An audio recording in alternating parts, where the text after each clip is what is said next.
Pohon beringin tegaknya tinggi, kalau rendah menyapu bumi, menghibur aku, menolong aku. Bertiuplah,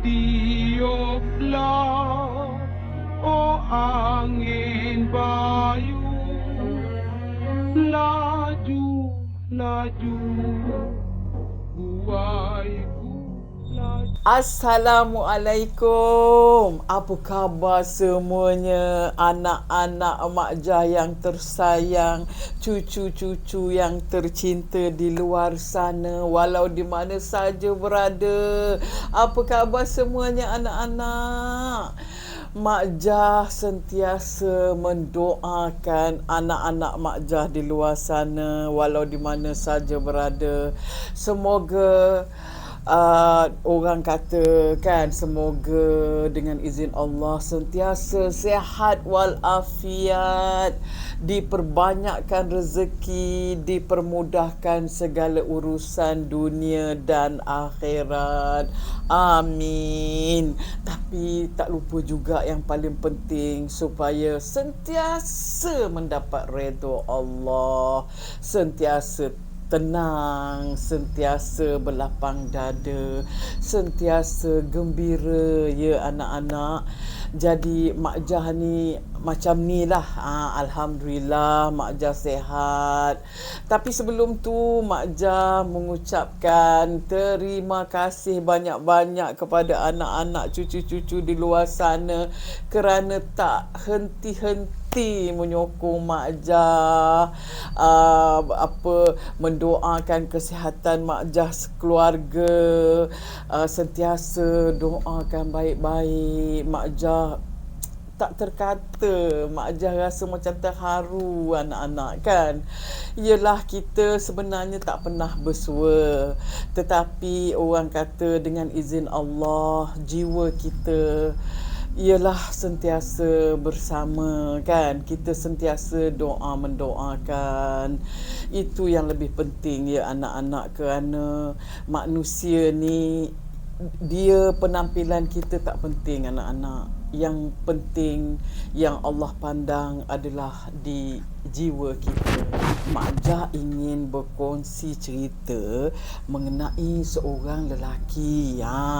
Lelaki ni, budak lelaki ni, dia ni bekerja di hotel. Sebuah hotel yang popular. Di mana anak-anak tahu? Genting Highland.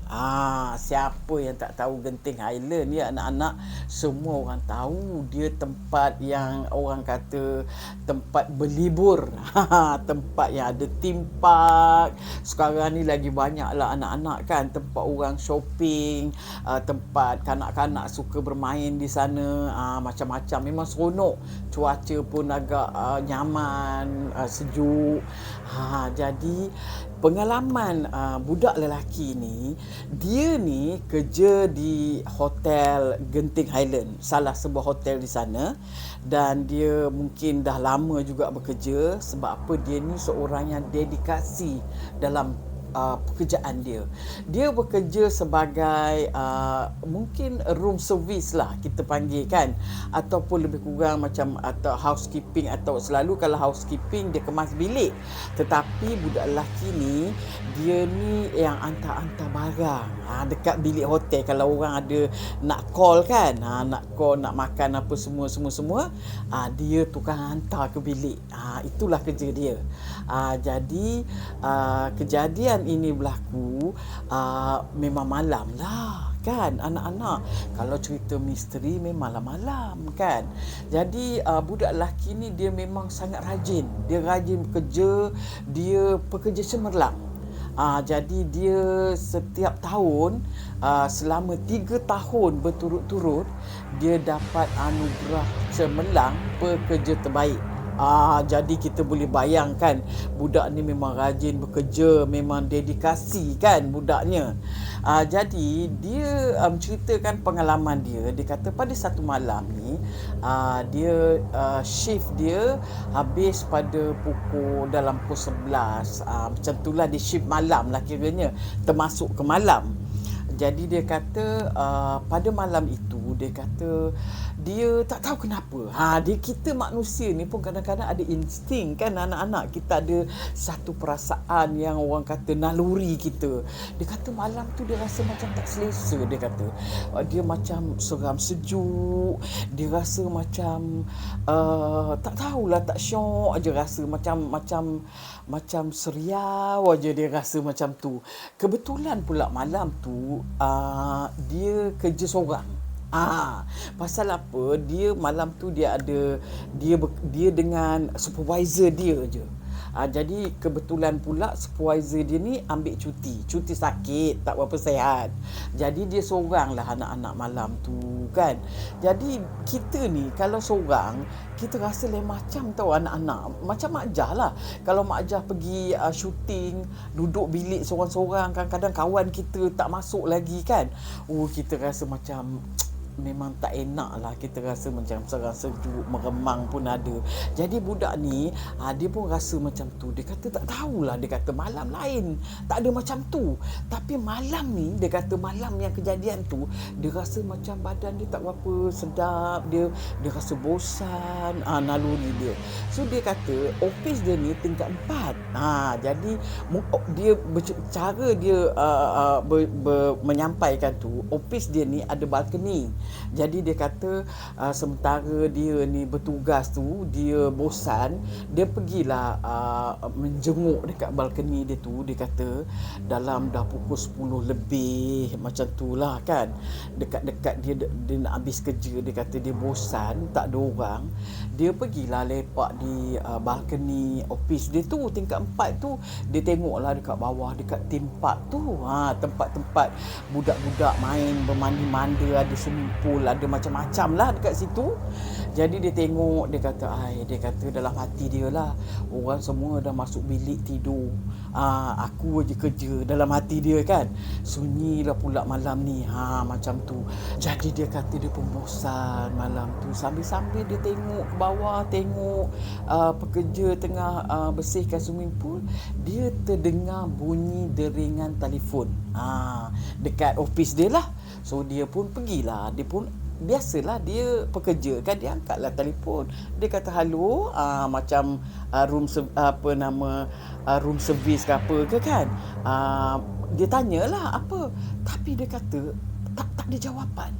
Dia cuma dengar bunyi teriakan, bunyi tangisan, macam mendayu-dayu. Dia kata dia pun angkat telefon. Yelah, bila dia angkat telefon tu dia dengar bunyi suara perempuan nangis, mendayu-dayu anak-anak. Dia pun pelik lah, apa pasal ni, perempuan ni nak order apa. Dia pun berkali-kali dia tanya, halo, cik nak apa kan, tapi tak ada. Dia tak respon, cuma dia menangis saja. Macam tu kan, lebih kurang lah agaknya macam tu. Menangis macam tu. Dia pun pelik. Dia pun pelik lah kan. Lepas tu dia tengok skrin dekat telefon tu, ada tertulis number room lah. Number bilik tu adalah 3318. Jadi ini panggilan daripada bilik 3318, dia kata. Dia tanya lagi, tapi tak ada respon, cuma menangis saja. Budak ni pun dah mula gabra lah, dah risau. Perempuan ni nak minta tolong ke apa? Dia pun letak telefon. Dia menung tau. Dia menung, tapi dia rasa bersalah pada diri dia. Yelah, manalah tahu, kok dia kata kalau aku tak tolong, mungkin perempuan ni dalam masalah ke, ataupun ialah perlukan pertolongan ke, tengah sakit ke, kena bergaduh ke suami isteri. Jadi dia macam serba salah. Dia berbelah bagilah, dia nak tolong ke tak nak ke. Tapi naluri sebagai manusia ni, anak-anak kita ni kalau dengar orang menangis, kita rasa gelisah tau, kita mesti nak tolong. Jadi dia pun tak boleh berdiam diri. Dia pun ambil keputusan pergi ke bilik 3318. Jadi dia kata dia pun pergi.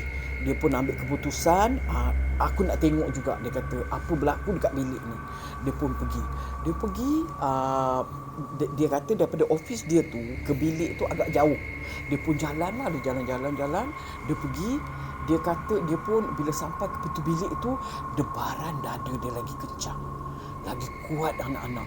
Deguban jantung dia, kenapa berdebar ni, dia kata nak tekan bel tu kan, berdebar hati dia. Dia pun macam tak sedap hati ni. Dia pun tekan, ting tong kan, dia tekan tapi tak ada respon. Diam aja. Nak balik ke tak nak balik ke, dia tekan lagi, ting tong. Dia tak ada bunyi, tapi dia dengar sayup bunyi orang menangis. Sudah, dia kata ni kenapa ni. Dia pun tak puas hati. Kenapa dia tekan lagi? Halo, dia panggil lah. Halo, apa berlaku? Dia tak ada jawapan. Dia pun ambil keputusan untuk buka pintu tu. Pasal apa? Pekerja-pekerja hotel ni dia orang ada master key.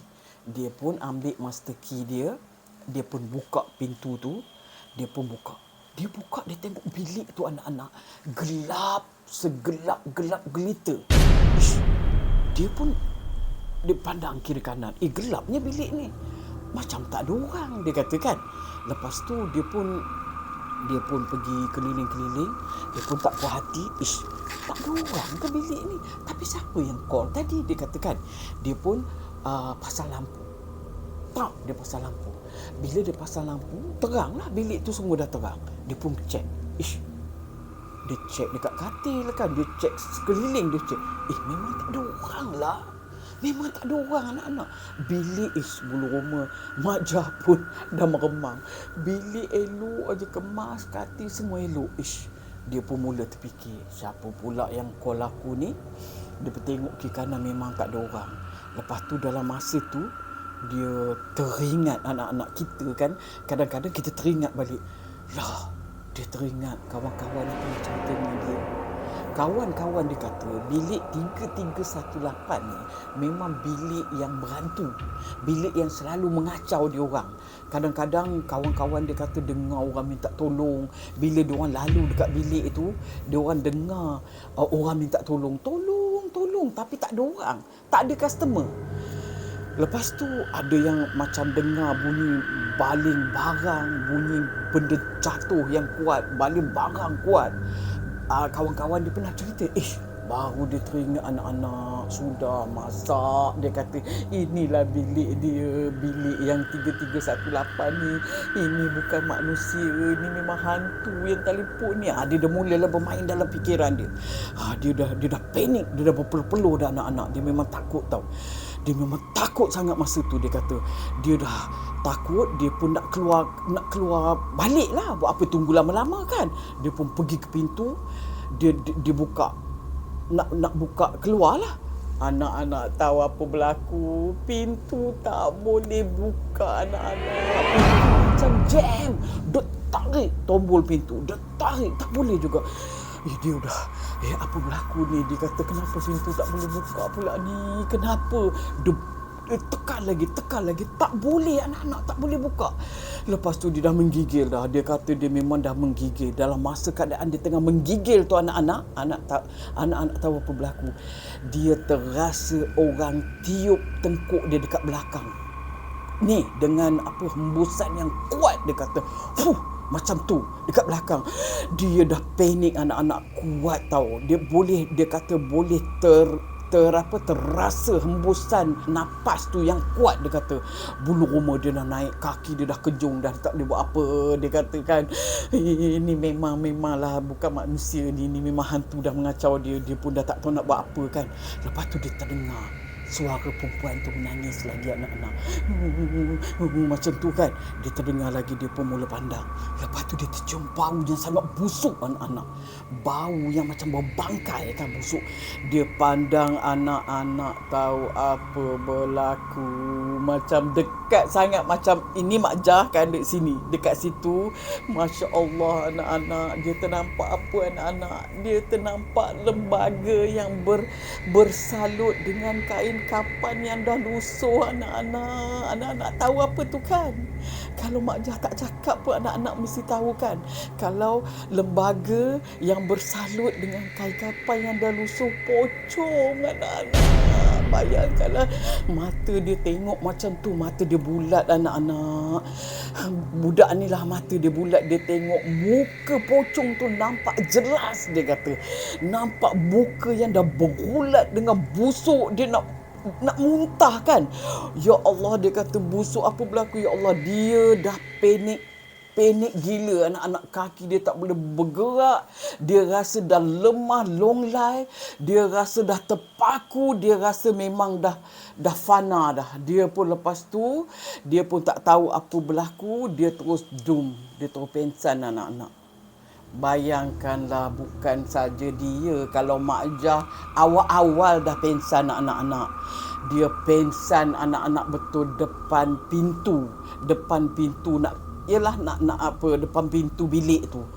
Dia pengsan. Lepas tu anak-anak apa berlaku? Anak-anak tahu, dia kalau dekat hotel ni ada guard kan, pengawal. Pengawal ni dia setiap berapa jam dia akan ronda kawasan lah kan. Jadi pengawal ni betul-betul masa tu dah pukul 12. Pengawal ni dia tengah beronda, dia nampaklah bilik apa yang terang tu. Pengawal ni nampak kenapa terang sangat bilik ni? Lepas tu pengawal tu pun pergilah ke tempat bilik tu. Dia pergi kat bilik tu, ini bilik 3318 ni, dia kata. Kenapa terang sangat tempat ni? Dia pun tengok bawah, tengok ada budak pengsan. Budak tu dah pengsan anak-anak. Apa lagi pengawal tu pun tolong budak lelaki ni. Dia pun tolong. Lepas kejadian tu, budak lelaki ni tadi anak-anak seminggu dia demam, dia kata. Memang dia kena kacau kau betul lah orang kata. Memang seminggu dia demam, tapi budak lelaki ni Mak Jah betul-betul hormat dekat dia. Dia masih cekal hati dia. Dia masih bekerja di hotel yang sama. Dia kata dia tak pedulilah kejadian tu. Tapi dia kata dia bekerja, sekarang dia udah jadi supervisor pula anak-anak. Tahniah lah kepada budak lelaki ni kan. Dia memang cekal, dia dah kerja, dia memang rajin, pekerja yang rajin. Dia dah dapat jadi supervisor. Tapi dia kata setiap kali dia bekerja, bila dia lalu dia dekat bilik 3318 ni, dia tak pandang dah. Dia kata hati dia tetap berdebar-debar anak-anak. Dan kejadian tu, dia kata kejadian tu sampai sekarang ni misteri. Tak tahu apa yang berlaku dekat bilik tu, dia kata. Dan bilik tu memang dia orang tak bagi sewa lah, sebab bilik tu memang sangat menakutkan. Tetapi dia kata tak tahu apa yang misteri yang menjadikan bilik tu begitu. Dia orang tak bercerita lah. Siapa-siapa pun tak tahu kenapa bilik itu sangat misteri. Dia orang tak bagi tahu. Dia kata dia pun tak tahu. Jadi itulah dia cerita budak ni anak-anak. Itu cerita budak ni. Mak Jah ada lagi cerita lain anak-anak. Cerita hotel juga kan. Kita minggu ni cerita pasal bilik hotel. Bilik hotel dekat Ipoh. Mak Jah pun duduk dekat Ipoh ni anak-anak. Bilik dekat Ipoh pun ada banyak hotel lah, macam-macam hotel ada. Tapi ini dikongsikan oleh seorang budak ni. Dia bercerita mengenai sebuah bilik hotel di Ipoh, di Bandar Ipoh. Dia kata bilik ni, dia kata bilik yang dia macam hipster. Bilik yang dia macam cermin, mahal sikit lah. Bilik dia bilik yang jenis-jenis macam moden ni kan. Dia kata yang jenis cermin. Jenis kalau kita masuk dalam tu, dia lain sikit lah. Dia tak sama macam hotel-hotel yang biasa. Jadi budak ni dia 3 orang. Dia kata tak tahu, dia tak cakap dia dari mana-mana. Tapi dia kata dia pun teringin, dia dah lama teringin. Dia kata nak sewa, nak menginap di bilik tu. Bilik tu memang cantik. Dia kata dia 3 orang dengan kawan-kawan dia. Jadi budak ni cerita, dia kata dia pun sampailah ke bilik yang dia idamkan tu. Sebab dia kata dulu-dulu mahal. Dia kata tapi selepas PKP ni, bilik ni ada promotion. Maklumlah PKP kan anak-anak. Jadi dia pun ambil kesempatan lah. Dia kata bila dah dah boleh keluar je, dia kata ada diskaun pula. Dia pergilah. Dia pergi. Dia orang dah sampai tu macam petang jugalah. So dia sampai, dia pergi check lah dulu bilik tu. Seronok kat anak-anak. Bilik idaman dia pun pergi check. Tapi dia kata bila dia masuk bilik tu memang cantik lah anak-anak. Gambar dia kan, dia cantik. Tapi dia kata dia dah mula tak sedap hati. Hati pun dah berdebar-debar. Dia kata, pasal apa anak-anak? Dia kata bilik air dia, dia tak berapa berkenan dengan bilik air bilik ni. Bilik air ni dia tak ada pintu. Moden sangat kan anak-anak. Dia kata pintu tak ada. Dia kata dia mulalah, dia cuma ada kain lansir je. Kain lansir, yang kain chiffon yang lembut tu, dia kata kain lansir. Lepas tu macam mana bilik ni? Dia kata bilik air dia kali lansir je. Lepas tu dia pergi check dalam bilik air dia. Dia pergi check dalam bilik air dia. Dia kata tak ada ni. Pipe air tak ada. Yang kita kalau kita pergi bilik air, dia ada pipe air kan anak-anak. Kalau kita nak solat, kan senang kan. Ini pipe air tak ada anak-anak. Jadi dia fikir, susahnya macam ni kalau nak pergi buang air. Dia cuma ada shower je lah agaknya kan. Pipe air tak ada. Dia ada kertas tisu je. Kalau orang non-Muslim tak apalah kan. Jadi budak-budak ni dia pun dipikir, ini dia teringatlah pesan nenek dia kan. Dia kata nenek dia selalu berpesan dengan dia. Dia kata kalau bilik ni yang tak ada pintu, jadi makna bilik air ni dia sepatut ada pintu. Sebab apa? Syaitan memang suka bermain dekat bilik air. Sebab itu kita kena selalu tutup pintu bilik air kita. Dia teringat pesan nenek dia. Ini pintu tak ada. Memang sah lah keluar masuk syaitan dalam hati dia lah. Sudah dia kata. Tapi dia tak boleh buat apalah. Dia dah check in. Lepas tu dia kata dia tak sedap hati. Kawan-kawan lain pun termangu-mangu. Yelah macam, alamak nak buat macam mana, rupanya bilik air dia macam ni. Lepas tu dia kata hati tak sedap. Kawan dia pun bercakap dengan dia. Dia kata, kawan dia kata aku tak sedap hati lah. Kawan dia kata macam lain macam aja tempat ni, bilik ni macam aura tak berapa bagus lah. Tapi dia orang ni malas nak fikir panjang-panjang. Dia orang kata apa, tak apalah kita pergi makan lah dulu, makan malam lah macam tu. Dia orang pun dah check in tadi. Dia orang pun pergilah makan malam. Dia kata dia pergi makan malam. Dia pun keluar. Dia kata tak jauh lah kafe yang dekat situ. Dia kata kafe tu tutup pada pukul 12. Jadi dia orang pun lepak. Dia kata dalam pukul 10 lebih apa tu, dia orang pun dia kata balik, masuk ke bilik balik, nak tidur lah kan.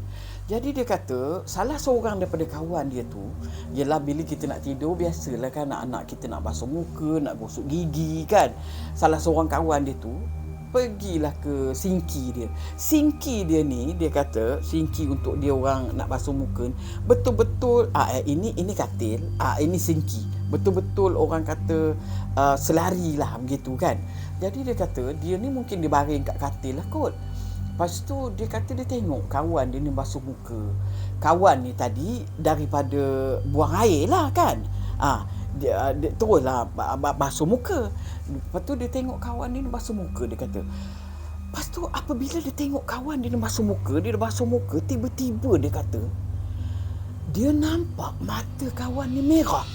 Terkejut, kenapa tiba-tiba mata kawan aku jadi merah? Dia kata. Lepas tu dalam masa ketika itu, dia kata kawan ni basuh muka, oh no, kawannya terkejut macam tu. Dia pun pelik. Dia pun panggil, dia panggil lah nama kawan dia. Dia tak ceritalah nama kawan dia apa kan. Dia kata, you okay ke? Kenapa dengan kau ni? Dia macam terkejut tau dalam masa dia basuh muka tu, kawannya tu. Lepas tu dia pun, apabila dia macam tu, dia pun macam dia dah macam halusinasi anak-anak. Dia dah macam bukan macam kawan dia. Mata dia merah. Lepas tu dia panggil lagi. Dia panggil, engkau okey ke? Dia tahu kawan dia tu dia buat macam ni. Dia pandang. Dia menyeringai anak-anak. Anak-anak tahu menyeringai itu apa. Menyeringai itu kalau orang kena rasuk kan anak-anak. Dia macam dia pandang kita. Macam itulah menjeringai, lebih kurang macam tu. Dia buat macam tu dekat budak lelaki ni. Dia dah menggigil, dah takut mata merah. Lepas tu kawan dia dah menyeringai. Dia pun pergi dekat kawan dia. Kawan lagi seorang pun tolong. Kau okey tak? Kau okey tak? Mari baring-baring. Dia kata kau. Dia tengok kawan dia dalam macam dia tak bercakap dah kawan dia ni. Kawan dia yang basuh muka tadi itulah kan. Dia pandang ke dinding, dia mata merah. Jadi dia orang dia kata, kau istighfar banyak-banyak istighfar. Dia kata kawan ni tak peduli. Dia macam tu. Dia dah kena rasuk anak-anak. Budak yang basuh muka ni dah kena rasuk. Dia pandang ke dinding macam tu je. Dia tak bercakap, dia tak apa. Dia orang berdua ni dah panik dah. Apa nak buat ni? Dia tanya kawan dia. Kita keluar, kita check out, kita tak peduli. Kita ambil barang-barang dia orang pun. Ambil barang-barang dia orang. Dia kemas semua barang-barang dia. Dia kata sekejap aja dia kemas barang-barang dia cepat. Dia keluar daripada hotel. Kawannya tu masih lagi menyeringai macam tu. Mengucap. Dia panggil kawan, dia suruh mengucap sebab dia orang takut, dia histeria lagi teruk. Dia orang terus bawa keluar. Tapi sebelum dia nak keluar tu, kawan yang kena rasuk ni cakap apa? Letakkan balik slipper tu di tempat dia. Dia kata, kawan ni panik lah. Baru dia teringat, memang dia tengah pakai slipper hotel tu. Tadi masa dia pergi makan, dia pinjam slipper hotel tu. Dia malas nak pakai kasut dia. Suara tu bercakap, budak yang kena rasuk ni cakap, simpan balik slipper tu dekat tempat dia. Jangan ambil apa pun dari tempat ni, dia kata. Dia orang memang takutlah anak-anak. Budak muda 3 orang. Dia orang pun turun bawah, letak kunci dekat kunci bilik tu dekat reception. Dia orang turun, masuk balik dalam kereta. Anak-anak. Dia orang pun drive. Dia kata drive. Kawan dia ni lah, dia drive. Yang kena rasuk tu adalah dia masih tak normal sangat kan. Dia masih dengan dia punya hayalan dia ke apa ke tak tahu. Dia masih bukan dia lagi. Tapi dia orang suruh dia mengucap banyak-banyak kan. Lepas tu dia orang keluar daripada bilik tu. Dia keluar daripada kawasan tu. Dalam kereta tu dia orang baca ayat-ayat apa-apa anak-anak. Baru dia sedar budak yang kena rasuk ni. Dia orang tanyalah, kenapa yang kau jadi macam ni? Dia kata, anak-anak, masa dia basuh muka tu, dia kata, dia terpandang dekat bilik air tu ada orang, ada macam lembaga lah anak-anak. Jadi dia kata, dia dah mula dia dah mula tak sedar diri lah. Dia orang separuh sedar, dia kata. Lepas tu dia basuh muka. Dia kata bila dia basuh muka, dia nampak dia ni rambut panjang. Itu yang mata dia terus merah, dia terus kena rasuk. Itu yang dicerita pada kawan-kawan dia ni. Kawan-kawan dia kata, aduh, istighfar banyak-banyak. Dia orang ni pun pada malam tu pukul 2 tahu anak-anak kejadian yang dia orang keluar daripada bilik hotel ni. Pukul 2 ni dia orang tak tahu nak pergi mana dah. Mungkin dia ronda-ronda lah kot Pekan Ipoh. Mak Jah pun tak tahu apa berlaku, tapi itu kejadian dia orang yang dia orang dah tak tahu ke mana-mana. Mungkin dia carilah mana-mana tempat lain ke apa ke, tetapi itu kejadian yang sangat menakutkan. Dia kata memang dia kata hotel tu nampak cantik, harga pun boleh tahan, tapi dia kata kalau nak pergi tu kena kuatkan iman. Dia kata sebabnya tapi dia terfikir juga, mungkin dia kata tempat tu, dia kata mungkin tempat tu dia tak bersih. Dia bukan tempat orang yang Islamik sangat lah. Sebab apa nak ambil air semayang pun susah, pipe air tak ada, bilik dia terbuka kan, syaitan boleh keluar masuk, dia tak ada pintu. Jadi mungkin itu jugalah yang membuatkan dia kata bilik tu jadi macam tu, dia kata. Tapi dia pun malas nak ambil pot dah, dia pun lantaknya lah, dia kata. Macam itulah kejadian dia ni. Jadi itulah dianya anak-anak, cerita Mak Jah pada minggu ini. Haraplah anak-anak terhibur, anak-anak suka dengan cerita Mak Jah. Apa pun Mak Jah ucapkan terima kasih kerana anak-anak sanggup meluangkan masa mendengar cerita Mak Jah. Mak Jah minta maaf kerana kalau ada apa saja perkataan yang terkeluar dari mulut Mak Jah yang menyinggung perasaan anak-anak di luar sana. Mak Jah minta maaf banyak-banyak tahu. Apa pun maaf sekali lagi kerana Mak Jah telah mengambil masa anak-anak. Maaf anak-anak, sama-samalah kita doakan. Apa pun insya-Allah semoga kita bertemu di minggu hadapan dengan cerita yang lain pula, cerita seram yang lain pula. Jadi Mak Jah cuma satu je Mak Jah nak pesan dekat anak-anak. Ingat ya anak-anak, hidup di dalam dunia ni jangan leka kerana ada yang memerhatikan kita setiap masa.